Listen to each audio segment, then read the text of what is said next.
భారతీయ జనతా పార్టీకి అత్యధిక స్థాయిలో ఓట్లు వేయించాలి.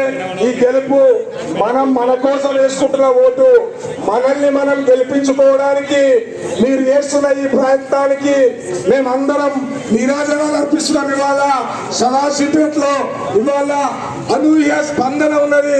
ఈ టౌన్ లో వేరే ఏ రాజకీయ పార్టీ కూడా ఓట్లు రావేమోనని నేను ఇవాళ భారతీయ జనతా పార్టీ కార్యకర్తగా గర్విస్తున్నా.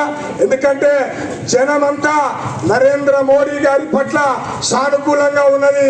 అయోధ్యలో రామాలయం నిర్మాణం చేసిన జాతీయ పార్టీగా మీరు భారతీయ జనతా పార్టీని సమర్థించన్నారు.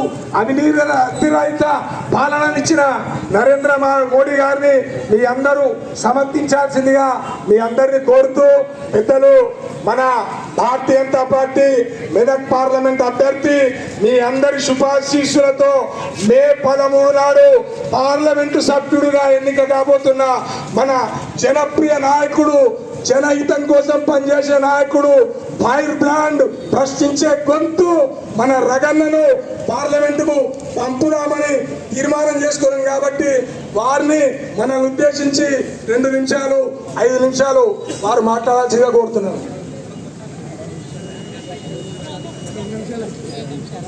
సభాధ్యక్షుడు, సదాశివపేట మున్సిపల్ బీజేపీ అధ్యక్షుడు మిత్రుడు శ్రీనివాస్ గారు, భారతీయ జనతా పార్టీ సంగారెడ్డి జిల్లా అధ్యక్షురాలు సోదరి శ్రీమతి గోదావరి గారు, వేదిక మీద ఉన్నటువంటి ఈ పట్టణ పుర ప్రముఖులు పెద్దలు మాన్యులు సంగమేశ్వర్ గారు, మాణిక్రావు గారు, సందెల్ల ఆంజనేయులు గారు, చిన్న పటేల్ గారు, శ్రీశైలం గారు, హరీష్ గారు, మిత్రుడు సహచర న్యాయవాది హరీష్ గారు, ఈరోజే పార్టీలోకి తిరిగి వచ్చినటువంటి కౌన్సిలర్ మిత్రుడు పురాణ్ సింగ్ గారు, వేదిక ముందున్నటువంటి సదాశివపేట పట్టణ వర్తక వాణిజ్య వ్యాపార సంఘాల అధ్యక్షులు, ప్రింట్ ఎలక్ట్రానిక్ మీడియా మిత్రులు, మే 13వ తారీఖున జరగబోతున్నటువంటి ఎన్నికల్లో నరేంద్ర మోడీ గారి నాయకత్వాన్ని ఆశీర్వదిస్తామని చెప్పి ఇక్కడికి ఇంత పెద్ద సంఖ్యలో తరలి వచ్చినటువంటి రాణి రుద్రమలకి వారసులైనటువంటి మా అక్కా చెల్లెలందరికీ పేరు పేరున శిరస్సు వంచి నమస్సుమాంజలి తెలియజేస్తా ఉన్నాను. భారతదేశంలో టెంపుల్ సిటీ అని చెప్పి కేరళ రాష్ట్రాన్ని చెప్తారు. ఏడ చూసినా కేరళలో నాస్తికులు ఉండొచ్చు, కమ్యూనిస్టులు ఉండొచ్చు, కానీ గుళ్ళ సంఖ్య కేరళలో ఎక్కువ ఉంటుంది. అట్లే ఇలా సదాశివపేట పుర వీధులలో ఏ గల్లీకి పోయినా, ఏ చౌరస్తాకు పోయినా సదాశివపేట టెంపుల్ సిటీగానే కనబడుతుంది. గల్లీ గల్లీకో గుడి కనబడుతుంది. అది వీరశైవ మతానికి సంబంధించిన గుడి దగ్గర నుంచి మొదలుకుంటే, నాడు ఆర్య వైశ్యులకు సంబంధించిన గుడి దగ్గర నుంచి మొదలుకుంటే, నాడు లంకా దహనానికి పూనుకున్నటువంటి హనుమంతుని గుడి వరకు ఈ గ్రామంలో కనబడినటువంటి గుళ్ళు కనబడలేదు. దాదాపు 50-60 గుళ్ళు ఈ రోజు ఈ ప్రచారం లోపల కనబడతా ఉన్నాయి. సో కాబట్టి భారతదేశానికి కేరళ ఎట్లయితే టెంపుల్ సిటీ అవుతుందో అదే రీతి లోపల సదాశివపేట పాత మెదక్ జిల్లాకి టెంపుల్ సిటీ అవుతుందనే లోపల కౌన్సిలర్ 2 సార్లు చైర్మన్ అయింది బీజేపీలోంచి. ఆయన ఇలా రాముని గురించి వక్ర భాష అని చెప్తా ఉన్నాడు, బీజేపీ గురించి మాట్లాడొద్దు అని చెప్తా ఉన్నాడు. మిస్టర్ జగ్గారెడ్డి, నువ్వు పుట్టింది భారతీయ జనతా పార్టీలో, నీకు రాజకీయ భిక్ష పెట్టింది కమలం గుర్తు, నువ్వు కౌన్సిలర్ అయింది కమలం గుర్తు మీద. ఇలా ఆయన మాట్లాడుతున్నాడు రాముని పేరు మీద రాజకీయం చేస్తున్నారు అని మాట్లాడుతున్నాడు. రాముని పేరు తెలవడమే రాజకీయం అయితే మరి అంజూరా పళ్ళు తినిపించుడు, ఖర్జూరా పళ్ళు తినిపించుడు, మంది టోపీలు పెట్టుకొని ఊరేగుడు ఏమైతుందో ఒక్కసారి జగ్గారెడ్డి చెప్పాలి.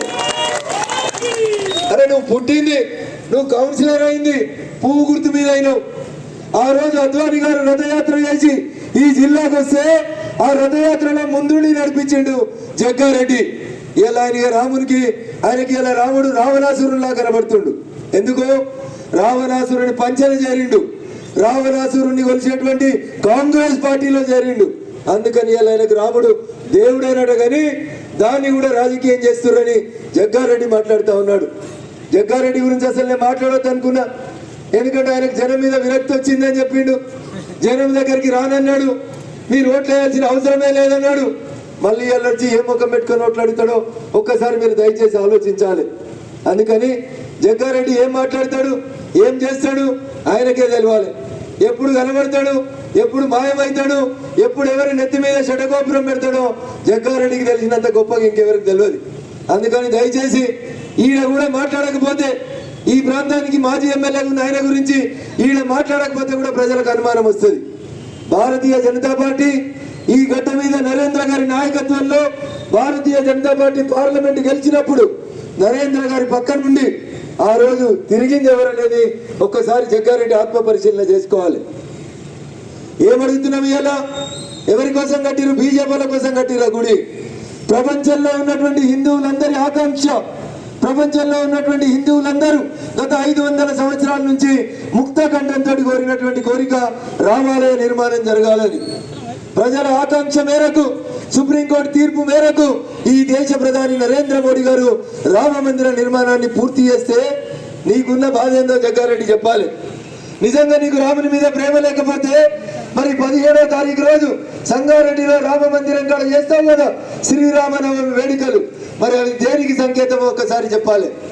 భారతీయ జనతా పార్టీ గురించి మాట్లాడకుండా ఈ రోజు ప్రపంచం లేదు జగ్గారెడ్డి. ఒక భారతదేశం కాదు జరుగుతలేదు. ఈ దేశ కీర్తి ప్రతిష్టల్ని పెంచి ఈ దేశం కోసం 24 గంటల్లో 18 గంటలు ఈ దేశం కోసం పనిచేసి ఈ దేశం బాగుండాలనేటువంటి కోరుకునేటువంటి నాయకుడు నరేంద్ర మోడీ గారి కోసం జరుగుతున్న ఎన్నికలు, మన భవిష్యత్తు కోసం జరుగుతున్న ఎన్నికలు. ఎవరికైనా డౌట్ ఉందా నరేంద్ర మోడీ గారు 3వ ప్రధానమంత్రి అవుతాడంటే? ఎవరికైనా డౌట్ ఉందా? ఏంది సదాశివపేటలు ఇంత పెద్ద గురు? ఎవరికైనా డౌట్ ఉందా? ఏ టీవీ తీసుకో, బీటీవీ తీసుకో, సిటీవీ తీసుకో, TV9 తీసుకో, NTV తీసుకో, ఏ టీవీ తీసుకున్నా, ప్రపంచంలో ఉన్న BBC తీసుకున్నా ఏం చెప్తారు వాళ్ళంతా? ఏం చెప్తారు? నరేంద్ర మోడీ. ఏం చెప్తుంది ప్రపంచం అంతా? నరేంద్ర మోడీ. ఏం చెప్తారు? ఎవరు గెలుస్తారని చెప్తారు? ఎవరు గెలుస్తారు? అబ్కీ bar, అబ్కీ bar, అబ్కీ bar, అబ్కీ bar, Phir ఏక్ బార్, ఫిర్ ఏక్ బార్. ఇంకొకసారి అంటే మోడీ సర్కార్ అని ప్రపంచం అంతా చెప్తుంది. సదాశివపేట చెప్పాలా? సదాశివపేట వెనుకబడి ఉంటుందా? ఉంటుందా? మతాలకి, మత గురువులకి, ఆశ్రమాలకి పుట్టిల్లైనటువంటి సదాశివపేట ప్రాంతంలో హిందుత్వం గురించి ఇంకెవరు వచ్చి చెప్పాలా? మీరే ప్రపంచానికి చెప్పేటువంటి గొప్ప నాయకులు. అందుకని దయచేసి 2 విషయాలు ఆలోచించండి. ఈ ఎన్నికలు ఈ దేశ భవిష్యత్తును నిర్ధారించే ఎన్నికలు. ఈ ఎన్నికలు నరేంద్ర మోడీ గారిని 3వసారి ప్రధానమంత్రి చేసేందుకు జరుగుతున్నటువంటి ఎన్నికలు. అబ్కీ బార్ అంటే 400 పార్ అని చెప్తున్నాం. ఆ 400 సీట్లలో మన మెదక్ ఎంపీ ఉండాలో వద్దా? ఉండాలో వద్దా? ఉండాలో వద్దా? దేనికి ఓటేయాలి? ఉండాలంటే దేనికి ఓటేయాలి? దేనికి ఓటేయాలి? దేనికి వేయాలి? సదాశివపేటలో కూడా కమలం గుర్తు కోట్లు పడాలి. పడాలో వద్దా? మాయ మాటలు చెప్పినటువంటి చంద్రశేఖరరావు గారిని ఫామ్ హౌస్ కు పంపించారు ప్రజలు. పెద్ద కొడుకు 2000 ఇస్తా అన్నాడు. పెద్ద కొడుకు మంచిగా లేడని చిన్న కొడుకుని తెచ్చుకోరు. చిన్న కొడుకు ఏమన్నాడమ్మా 4000 ఇస్తా అన్నాడు. అవ్వ వచ్చినాయి 4000, వచ్చినాయి 4000 పింఛన్లు, 2000 కూడా టైంకి ఇవ్వలేనటువంటి పరిస్థితి. ఎన్ని మాటలు చెప్పిండు, మాయ మాటలు. సూతకి ఇంతంతనే ఉంటాడు బుడ్రకాన్ లెక్క. మాటలు మాత్రం జోరుదారుగా చెప్పిండు. నమ్మి నానబోతే పుచ్చి బుర్రలైనాయి. 4 నెలలే 4000 వచ్చినాయా? మరి కాంగ్రెస్ తెచ్చుకున్నాం, బీఆర్ఎస్ వద్దనుకున్నాం. కారు చెయ్యి 2 కూడా ఒకటి బొమ్మ అయితే ఇంకొకటి పొరుసని నిరూపించుకున్నాయి. అందుకని ప్రజలారా ఒకసారి ఆలోచించండి. ఏ పార్టీ అధికారంలో ఉన్నా ఈ దేశం బాగుండాలని, ఈ రాష్ట్రం బాగుండాలని, హిందూ ధర్మ పరిరక్షణకై నరేంద్ర మోడీ గారు కాశ్మీర్ నుంచి కన్యాకుమారి దాకా పనిచేస్తూ వస్తా ఉన్నారు. అందుకని సదాశివపేట పట్టణ ప్రజలు కూడా ఒక్కసారి ఆలోచించండి. ఈ ఎన్నికలు చింతా ప్రభాకర్ గారి కోసమో, హరీష్ రావు గారి కోసమో, జగ్గారెడ్డి గారి బిడ్డను ఎమ్మెల్యే చేసేందుకు జరుగుతున్నటువంటి ఎన్నికలు కావు. ఈ ఎన్నికలు నరేంద్ర మోడీ గారిని 3వసారి ప్రధానమంత్రిని చేసేందుకు జరుగుతున్నటువంటి ఎన్నికలు. ఈ దేశ ఆర్థిక వ్యవస్థ నరేంద్ర మోడీ ప్రధానమంత్రి అయినప్పుడు 11వ స్థానంలో ఉంటే ఈ రోజు ఈ దేశ ఆర్థిక వ్యవస్థని 5వ స్థానానికి తెచ్చినటువంటి ఘనత నరేంద్ర మోడీ గారికి దక్కుతుంది. 3వసారి గెలిపిస్తే ఖచ్చితంగా ఈ దేశ ఆర్థిక వ్యవస్థని 3వ స్థానానికి తెస్తామని చెప్తున్నటువంటి నాయకుడు నరేంద్ర మోడీ గారు. మరి గసంటి నాయకుడు కావాలన్నా, మన కీర్తి ప్రతిష్టల్ని పెంచిన నాయకుడు కావాలన్నా, 56 అంగుళాల ఛాతి యాడున్నదని ఎకసెక్కాలు చేస్తే యాడున్నదని చెప్పిండు. అదే సినిమాలో బాలకృష్ణ చెప్తాడు. ఏమని చెప్పిండు బాలకృష్ణ? మీ ఊరికి వస్తా, మీ ఇంటికి వచ్చి కొడతారా వారి అని చెప్పిండు. పాకిస్తాన్ వాడు అప్పుడప్పుడు సకలు చేసి భారతదేశంలోకి వచ్చి చిన్న చిన్న కుక్కతోక పటాకులు వేల్చుకుంటూ మన సైనికుల్ని గాయపరిస్తే ఒకరోజు నరేంద్ర మోడీ గారు ఒక గంట సేపు ఆలోచించిండు. ఏమని చెప్పిండు? గాడికి ఓన్రీ అని చెప్పిండు. పోయినరా పోలేదా? ఏడికి పోవాలని ఆలోచించిర్రా? ఎందుకు పోవాలని ఆలోచించినరా? లక్ష్యం చెప్పిండు గాడు ఉన్నదని. పోయినరా పోలేదా? కొట్టిర్రా కొట్టలేదా? తెల్లారి 3:30 కల్లా పటాపంచలు అయిందా కాలేదా? సర్జికల్ స్ట్రైక్ అయిందా కాలేదా? అన్ని మూసుకున్నారా లేదా? అప్పటి నుంచి మూసుకురా లేదా? అందుకనే బాలకృష్ణ సినిమా డైలాగ్ చెప్పిన, మీ ఊరికి వస్తారా వారి ఊకే నాతోటి చిల్లర పంచాయతీలు పెట్టుకోకు అని చెప్పిండు. పోయిండా? వాళ్ళ దేశంలో పోయిండా? లెక్కలేనంత మందిని కొట్టిర్రా? ఇంత గాయం కాకుండా గంటల ఇంటికి వచ్చిర్రా? ఎట్లా సాధ్యమైంది అది? ఎట్లా సాధ్యమైంది అది? నరేంద్రుడి నాయకత్వంలో మాత్రమే సాధ్యమైంది అది అని చెప్పి మనం ఏదో మతానికి వ్యతిరేకమనో ఇంకొకరికి వ్యతిరేకమనో దయచేసి మా మైనార్టీ సోదరులు కూడా ఆలోచించొద్దు. కూర నచ్చలేదని తలాక్, అమ్మాయి అందంగా లేదని తలాక్, వాళ్ళకి ఇష్టం ఉన్నప్పుడల్లా ట్రిపుల్ తలాక్ చెప్పి మైనార్టీ ఆడబిడ్డలకు అన్యాయం చేస్తుంటే ఈ పద్ధతి మంచిది కాదని, ఆ ఆడబిడ్డల కంటి కోస ఏడుపు మంచిది కాదని చెప్పి మైనార్టీ ఆడబిడ్డల సంక్షేమం కోసం కూడా సబ్కా సాత్ సబ్కా వికాస్ అనేటువంటి నినాదంతో ట్రిపుల్ తలాక్ బిల్లు తెచ్చి పేదింటి ముస్లిం ఆడబిడ్డల్ని కూడా ఆదుకున్నటువంటి పార్టీ నాయకుడు నరేంద్ర మోడీ గారు తప్పితే ఇంకొకరు కాదు. అందుకనే ఈ దేశంలో ఎప్పుడు ఎవరికి ఏ కష్టం వచ్చినా పేద ప్రజలకు అండగా నిలిచినటువంటి పార్టీ భారతీయ జనతా పార్టీ. కాబట్టి సదాశివపేట పట్టణ ప్రజలందరికీ కూడా నేను సవినయంగా చేసేటువంటి అప్పీల్ ఒకటే, ఈడున్నటువంటి వర్తక వాణిజ్య వ్యాపార సంఘ పెద్దలందరూ కూడా మొదటి నుంచి ఒకే లక్ష్యంతో పనిచేస్తారు. హిందుత్వ భావజాలం ఎక్కువగా ఉన్నటువంటి గట్ట సదాశివపేట గట్ట. రేపు డబ్బాలు ఓపెన్ చేస్తే ఏం కనబడాలో మీరు ఒకసారి ఆలోచించుకోవాలి. 50 సంవత్సరాలుగా జమ్మూ కాశ్మీర్ ఆరని కాష్టంగా రావణ కాష్టంగా మండుతుంటే ఒక్క మోడీ కాదు 100 మంది మోడీలు వస్తే కూడా ఆర్టికల్ 370 రద్దు కాదు, జమ్మూ కాశ్మీర్ ఈ దేశంలో కలవదని చాలా మంది ఉత్తర కుమార ప్రగల్భాలు వలిపితే తీసుకుపోయి లోపలేసి శ్రీకృష్ణ జన్మస్థానంలో కూర్చోబెట్టి 5 నిమిషాల్లో ఆగస్టు 5వ తారీఖు 2019 నాడు ఆర్టికల్ 317 రద్దు చేసి జమ్మూ కాశ్మీర్ ఈ దేశంలో ఒక అంతర్భాగం అని చెప్పినటువంటి నాయకుడు నరేంద్ర మోడీ గారు. అంత గొప్ప నాయకుడు నాయకత్వంలో పనిచేస్తున్న మనం ఎట్లా పనిచేయాలో ఒకసారి ఆలోచించుకోవాలి. ఈ జగ్గారెడ్డి ఉడత ఊపులకో లేకపోతే ఎల్లయ్య మల్లయ్యల లొల్లులకో మనం భయపడాల్సినటువంటి అవసరం లేదు. జగ్గారెడ్డి గట్ల మాట్లాడుతుండేనే జనం వద్దనుకున్నారు. కాంగ్రెస్ అధికారంలో భారతీయ జనతా పార్టీకి అత్యధిక స్థాయిలో ఓట్లు వేయించాలి. ఈ గెలుపు మన కోసం వేసుకుంటున్న ఓటు. మనల్ని మనం గెలిపించుకోవడానికి మీరు చేస్తున్న ఈ ప్రయత్నానికి మేమందరం నీరాజనాలు అర్పిస్తున్నాం. ఇవాళ సదాశివపేటలో ఇవాళ అనూహ్య స్పందన ఉన్నది. ఈ టౌన్ లో వేరే ఏ రాజకీయ పార్టీ కూడా ఓట్లు రావేమోనని నేను ఇవాళ భారతీయ జనతా పార్టీ కార్యకర్తగా గర్విస్తున్నా. ఎందుకంటే జనమంతా నరేంద్ర మోడీ గారి పట్ల సానుకూలంగా ఉన్నది. అయోధ్యలో రామాలయం నిర్మాణం చేసిన జాతీయ పార్టీగా మీరు భారతీయ జనతా పార్టీని సమర్థించన్నారు. అవినీతిరహిత పాలననిచ్చిన నరేంద్ర మోడీ గారిని మీ అందరూ సమర్థించాల్సిందిగా మీ అందరినీ కోరుతూ, పెద్దలు మన భారతీయ జనతా పార్టీ మెదక్ పార్లమెంట్ అభ్యర్థి మీ అందరి శుభాశీస్సులతో మే 13 నాడు పార్లమెంటు సభ్యుడిగా ఎన్నిక కాబోతున్న మన జనప్రియ నాయకుడు, జనహితం కోసం పనిచేసే నాయకుడు, ఫైర్ బ్రాండ్ ప్రశ్నించే గొంతు మన రగన్నను పార్లమెంటుకు పంపుదామని తీర్మానం చేసుకున్నాం. కాబట్టి వారిని మనల్ని ఉద్దేశించి 2 నిమిషాలు 5 నిమిషాలు వారు మాట్లాడాల్సిందిగా కోరుతున్నాను.